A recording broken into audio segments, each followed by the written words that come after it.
ಆಯ್ಕೆ ಮಾಡ್ಕೊಂಡಿದೆ. ಶಿಕ್ಷಕರನ್ನ ಯಾಕೆ ನಾವು ಸನ್ಮಾನ ಮಾಡಬೇಕು ಅಂತ. ನಮ್ಮ ರೋಟರಿನ ಹಂಗೆ. ನಮ್ಮ ರೋಟರಿ ಏನಪ್ಪಾ ಅಂತಂದ್ರೆ ಸಮಾಜ ಸೇವೆಯಲ್ಲಿ ತುಂಬಾ ಕೆಳಮಟ್ಟದವರನ್ನ, ತುಂಬಾ ಕಷ್ಟದಲ್ಲಿರೋರನ್ನ ನಾವು ಮಾಡಂತ ಸಹಾಯ ಒಬ್ಬರಿಗೆ ಅನುಕೂಲ ಆಗ್ಬೇಕು. ಯಾವಾಗ ಅನುಕೂಲ ಆಗುತ್ತೆ? ಹಸಿವಿದ್ದವನಿಗೆ ಅನ್ನ ಕೊಟ್ಟಾಗ ಆ ಹಸು ನೀರಿಸಿದಾಗ ಗೊತ್ತಾಗತ್ತೆ ಅದ್ರ ವ್ಯಾಲ್ಯೂ ಏನು ಅಂತ. ಅಜ್ಞಾನದಿಂದ ಜ್ಞಾನ ಕರಂತ ಸಂದರ್ಭ ಎಷ್ಟು ಕಷ್ಟ ಇದೆ ಅಂತೆ ನಿಮಗ್ ಮಾತ್ರ ಗೊತ್ತಿದೆ. ಶಿಕ್ಷಕ ಅಂದ್ರೆ ಅದೇ. ಶಿಕ್ಷಕ ಅಂದ್ರೆ ಮೊದಲನೇದಾಗಿ ಶಿಕ್ಷಣ, ಎರಡನೇದಾಗಿ ಕ್ಷಮಿಸು ಅಥವಾ ಅವರನ್ನು ಶಿಕ್ಷಿಸು. ಸೊಸೈಟಿಗೆ ಯಾರನ್ನಾದ್ರೂ ಶಿಕ್ಷಕ ಅಧಿಕಾರ ಕೊಟ್ಟಿದ್ದಾರೆ ಅಂತಂದ್ರೆ ಆ ಶಿಕ್ಷಕಕ್ಕೆ ಮಾತ್ರ. ಅಲ್ಲ ಕೋರ್ಟ್ಗೆ ಹೋಗ್ಬೇಕಷ್ಟೇ. ಶಿಕ್ಷೆ ಕೊಡ್ಬೇಕಾದ್ರೆ ಯಾರಾದ್ರೂ ಶಿಕ್ಷೆ ಕೊಡ್ತಾರೆ ಅಂದ್ರೆ ಕೋರ್ಟ್ಗೆ ಹೋಗ್ಬೇಕು, ಅದು 4 ಗೋಡೆ ಮಧ್ಯೆ. ಆದ್ರೆ ಒಬ್ಬ ಶಿಕ್ಷಕ ಇಷ್ಟೂ ಜನಗಳ ಮಧ್ಯೆ ಶಿಕ್ಷೆ ಕೊಡುವಂತ ಶಕ್ತಿ ಏನಾದಿದ್ರೆ ಅವರಿಗೆ ಶಿಕ್ಷಕರಿಗೆ ಮಾತ್ರ.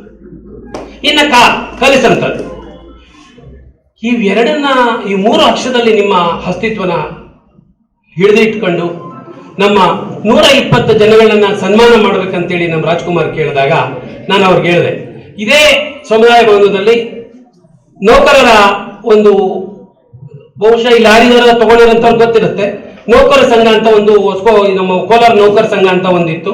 ಅಲ್ಲಿ ಒಂದು ಪ್ರಶಸ್ತಿ ಪ್ರದಾನ ಮಾಡ್ಬೇಕಾದ್ರೆ ಅವತ್ತು ಕೂಡ ನಾನು 2021-22ನೇ ಸಾಲಿನಲ್ಲಿ ನಾನು ಇಲ್ಲೊಂದು ಫಂಕ್ಷನ್ ಮಾಡಿದ್ದೆ. ಬಹುಶಃ ಅಲ್ಲೂ ಕೂಡ 100-120 ಜನ ಸೇರಿ ಆ ಪ್ರೋಗ್ರಾಮ್ ಮಾಡಿದೆ. ಶಿಕ್ಷಕ ಸನ್ಮಾನ ಮಾಡೋದ್ರೆ ಬಹಳ ಹೆಮ್ಮೆ ನನಗೆ.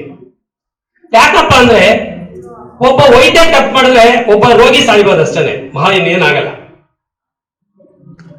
ಒಬ್ಬ ಇಂಜಿನಿಯರ್ ತಪ್ಪು ಮಾಡಿದ್ರೆ ಈ ಕಟ್ಟಡ ಬಿಡ್ಬೋದು, ಮಹಾ ಇನ್ನೇನು ಬದಲಾವಣೆ ಆಗಲ್ಲ. ಆದ್ರೆ ಒಬ್ಬ ಶಿಕ್ಷಕ ತಪ್ಪು ಮಾಡಿದ್ರೆ ಇಲ್ಲಿರ್ತಕ್ಕಂಥ ಇಡೀ ಮನುಕುಲ ನಾಶ ಆಗ್ಬಿಡುತ್ತೆ. ಹಂಗಾಗಿ ಶಿಕ್ಷಕರಿಗೆ ಅಂತ ಮಹತ್ವ ಹೇಳ್ತದ್ದು. ಹಂಗಾಗಿ ನಮ್ಮ ರೋಟರಿ ಇಂಥ ಶಿಕ್ಷಕರನ್ನ ಗುರುತಿಸಬೇಕು ಅಂತ ನಾನು ಕೇಳಿದಾಗ ನಮ್ಮ ಹಿರಿಯರು, ನಮ್ಮ ಮಾರ್ಗದರ್ಶಕರು, ನಮ್ಮ ರಾಜ್ಕುಮಾರ್ ಅವರು ಎಲ್ಲರನ್ನು ಮಧ್ಯೆ ಇಟ್ಟು ಫೋನ್ ಮಾಡ್ಬಿಟ್ರು.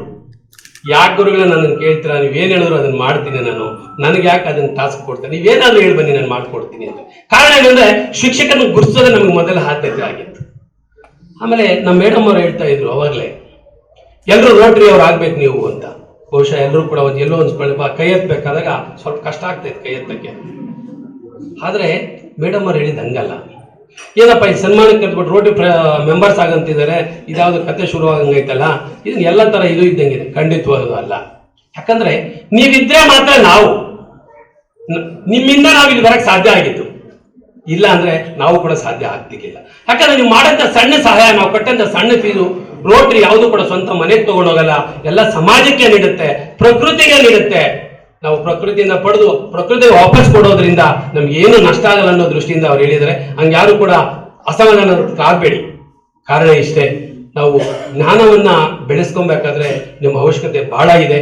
ಹಂಗಾಗಿ ಇಲ್ಲಿನ ಕರೆದು ನನಗೆ 4 ಮಾತಾಡಲು ಅವಕಾಶ ಕೊಟ್ಟಂತವರಿಗೆ ಎಲ್ಲರಿಗೂ ಅಂತಿ ನನ್ನ ಮಾತು ಮುಗಿಸ್ತೇನೆ. ನಮಸ್ಕಾರ.